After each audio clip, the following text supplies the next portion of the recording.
It's not a party till the My Archaeologist shows up. Thanks. Archaeology is a romantic discipline, and it's also an amazing scientific endeavor. Much of what we can understand about ourselves, in fact, most of what we can understand about ourselves, comes from the archaeological record. It's a very powerful tool, and people have understood this.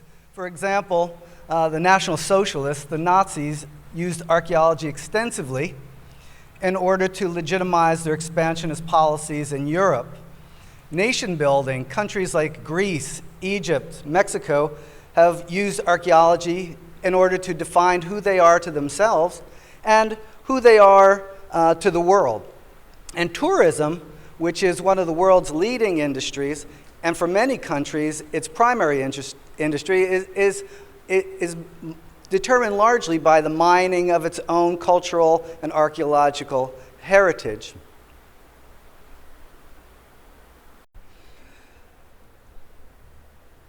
I followed in the footsteps of this idea of archaeology as romance and science, and it took me to Yucatan, where I work as a Maya archaeologist, and have been there since the 80s. I've worked primarily at two sites, Ekbalam and Kiuic, and I'll talk a little bit about them this morning. I started working there at Ekbalam in the 80s, and learned how to be an archaeologist. And learning how to be an archaeologist, of course, like most of what you do in your lives, is a matter of trying to figure out what success is about. And so I focused a lot on what a successful archaeologist should be, and in fact, I achieved a fair amount of success. I received grants from National Science Foundation and National Geographic. I got a tenure-track position at Millsaps. I published in journals, academic magazines. I received awards for my teaching. I received awards for my research. I was in magazines and newspapers around the world for our research. And so I really was achieving a great deal of success as an archaeologist, as an archaeology in archaeology.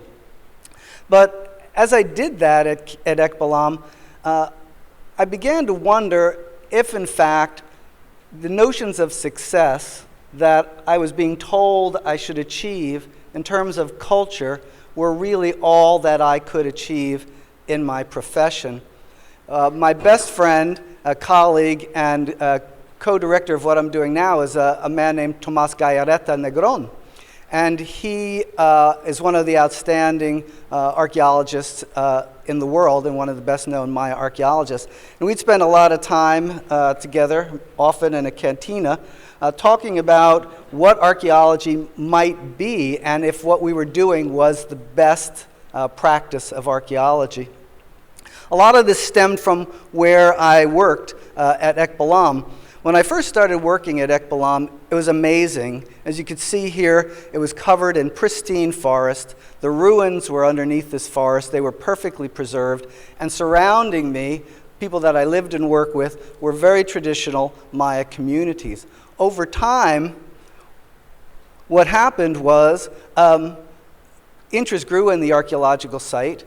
And as such, we saw the changes take place in its development. The forest was cut down. The archaeological remains were turned into a tourist-friendly attraction. The surrounding communities began selling T-shirts and working at hotels that appeared, and parking lots covered what was once the jungle, and dozens of tour buses showed up. This really highlighted for us that archaeology and the success that I achieved as an archaeologist was really in some ways incorrect. Archaeology is not neutral. What I was doing was not neutral, and for me to not appreciate that was really limiting in many ways what success means. So even though culture was telling me, society was saying, you're doing exactly what you're supposed to do, you're achieving success, be happy, I was beginning to think, and Tomás was beginning to think, this really wasn't what it was all about. Fortunately for us, we found an area right in the middle of the jungle. It's been mentioned, this 4,500 acres of beautiful forest, and inside it, incredible archaeological remains, the city of Kiuic, which dates back to 900 BC, so 3,000 years ago. The site is amazing. And surrounding Kiuic and surrounding this forest is traditional Maya community, a number of communities still practicing largely traditional Maya way of life. So what were we to do to try and make this idea that we had that archaeology could be something else instead of what it's supposed to be? How could we move forward on this? What we did was we contacted where I work, Millsaps College, and we came to them and said, hey, dudes, you want to buy 4,500 acres of jungle in the middle of nowhere? And I don't know. Yeah, well, fantastically, they said, sure, we'll do it. And they came forward, and donors came forward, and over a long period of time, an amazing story, we put together a biocultural reserve called Kaxil Kiuic in the middle of the tropical forest of Yucatan. And that was amazing. But for this story today, what's important for us to realize is that Millsaps came to the table and was interested in doing what we wanted them to do and what we were doing, but not for the same reasons that we were. Our vision was developing, but they could see a place for themselves here, and their place was, we're a small liberal arts college and a world of small liberal arts colleges. How do we distinguish ourselves from these other colleges? What can we do to make ourselves distinctive, and the kinds of things that they could do that would make them special? And they looked at Kiuic as that kind of opportunity. So what we realized was that both their vision and our vision could work together to try and achieve something else. And our thinking started shifting. Now, don't forget, I'm an archaeologist, and I continue to practice archaeology at Kiuic right up until today. This shot here is from 2012. We were fortunate enough to get National Geographic out there to do a documentary on us called Quest for the Lost Maya. And that's fantastic.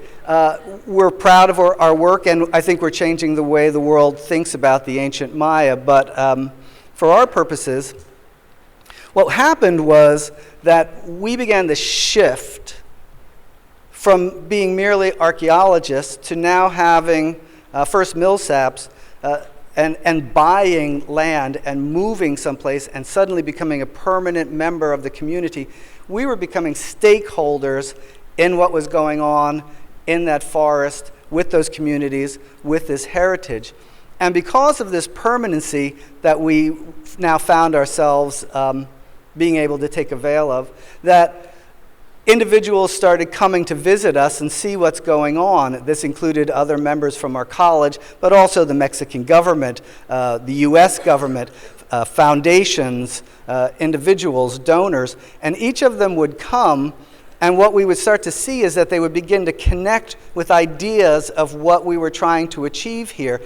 Very few of them were archaeologists. Most of them were interested in something else. And at this point, I'll be honest with you, I didn't really know what I was doing. In the sense is, I didn't know where we were going. There was no roadmap. I'd never taken a course. I'd never read a book, transform archaeology and create something completely new and different. But what we found was that people were leading us and we were able to work with them. So for example, many people said, you need a place to live out there in the jungle, and if you're going to develop anything. And so donors came forward. We literally had architects donating their time free of charge to work with us, pro bono work, to create what we have now today, which is an off-the-grid research and learning center, completely off the grid.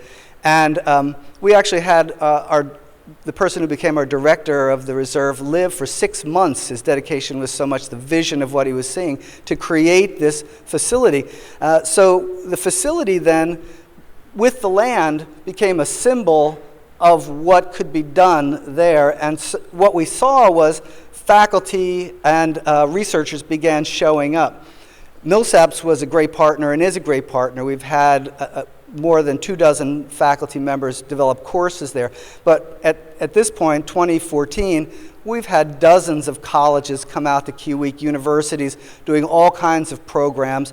Many of them only stay with us a small period of time, but they use our operations as a base to go do things. And I mean everything from business to art to English to landscape architecture. So the range of people participating academically has been enormous. Not surprisingly, and I think it's one of the things we did recognize that we would emphasize, was biology. And so biologists have been great partners, and they've seen the potential of this model of the biocultural reserve. This is Dr. Marcus Telcamp, who is a professor in Ecuador. And he's worked closely with us at the reserve for many years and developed a number of programs, but also his dedication and passion has led to us bringing the Nature Conservancy in, the U.S. Forestry Service, the Mexican Forestry Council, researchers from all over the United States and Mexico to do research projects there. And so the explosion of biological research that's associated with this program has been fantastic. Most recently, Marcus has headed up a kind of a mini nonprofit that's generated funding to support the research for the big cats. We're at the northern limit of Jaguars, and we knew there were big cats out there in the woods. You know, I'd say to students, be careful, there are big cats out there in the woods. But we would never see the cats. You don't see them, they're too shy. So what we did, though, was Marcus and his team brought in cameras, set up trap cameras throughout the woods, put together teams to monitor them. And we now know in the Biocultural Reserve, we have every major large cat that's known in Central America, including jaguars, which are, as you probably know, quite endangered. And so, in addition to monitoring and understanding that jaguars are in our Jaguar Conservation Program, we have also started working with communities. You know, don't kill the jaguars. Jaguars are an important resource, and actually bringing them into the process of monitoring them. So reaching out beyond the reserve with this program. And this, as you might imagine, was part of something that was in the back of our minds from the beginning, which was those traditional Maya communities, the ones that we saw originally transformed into selling T-shirts and fighting over jobs at the eco-hotels. And so a lot of people have come to the reserve, again, drawn by the archaeology in some way. The archaeology, I think, is the lever, kind of the mechanism that's made all of this possible. But people that have literally no interest in archaeology, what they're interested in, if not biology, is in this case, in the living Maya people. The Maya of Yucatan are facing great challenges, environmental challenges, economic challenges, sociocultural challenges. And so people that have gotten involved with us have stepped up to start thinking about how we can work with those communities in a variety of ways. So for example, donors developed a scholarship program. There are no high schools out in the middle of the jungle, and so people would basically be done by middle school. The scholarship program is allowing students to go into the municipal capital and attend high schools. And now in the last year, the first high school is actually being built in the jungle, and we're working with that high school to develop new programming and help with their curriculum. In addition, surprisingly perhaps to you, is the fact that Maya people have very little understanding of their own heritage. They don't go outside their villages. Many of them have never seen an archaeological site, and many of them have very little understanding of their identity as Maya, these people that created this incredible civilization in the New World. So with support, we are now able to bring in communities free of charge into the reserve to talk about Maya heritage with them, to bring school children in to teach them about Maya heritage and culture. And we've trained Maya speakers because a lot of the small children, a lot of the women speak very poor Spanish, if any Spanish at all. They're Yucatec Maya. And so by being able to bring them their own culture and heritage in their own language, we're making, I think, an important contribution to communities. Biologists have gotten extremely excited about the possibility of seed banks and nurseries. As you might imagine, a lot of deforestation is taking place in the forests. A lot of environmental transformation is taking place in these communities and in the fields, plant loss, tree loss. And so we're growing and gathering seeds from the forests, since it's so great, and then providing free of charge plants and trees to surrounding communities. I was down at Kiuic a couple of weeks ago, and basically there were a couple communities out there working in the nursery, filling the trucks up with trees, moving them out to their communities without any one of us there at all. They're operating that system. They know how it works. So an amazing sense of outreach with our biological component.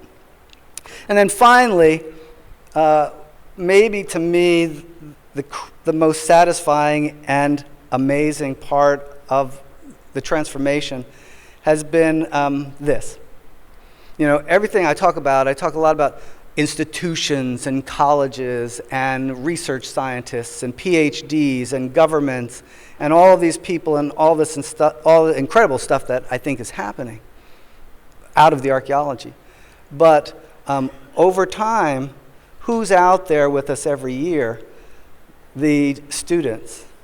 And so the students are the ones watching archaeology in a new way, not the way they were taught, or not the way I was taught, and watching what archaeology should be. And so we're seeing now these students graduating, moving on, developing programs, coming back to us, and participating in new and exciting ways that I never would have imagined. Mandy Strickland back here is a writer and from Mississippi. Did archaeology with me, decided to create her own nonprofit with some other colleagues from Mississippi, and they're down there now. It's called Kosh Bon in Maya, which means let's paint, and they've raised their own funding to go into these communities in order to meet with students and actually provide creative outlets, painting, artistic endeavors. And I'm talking about communities where they've never had a coloring book. So this is an amazing explosion of creativity that appears in these towns. The entire town shows up to participate in it, and the young people are super engaged. The power of this and the fact that you could create such high impact for such low cost is leading them to bring it back to Mississippi. And so they're starting to work with teachers here on how you could do exciting creative projects for very little cost. So then, in conclusion, the idea is simply that, I don't know if you could see it, but by freeing ourselves from the traditional cultural boundaries of success, of saying, this is what society says success should be.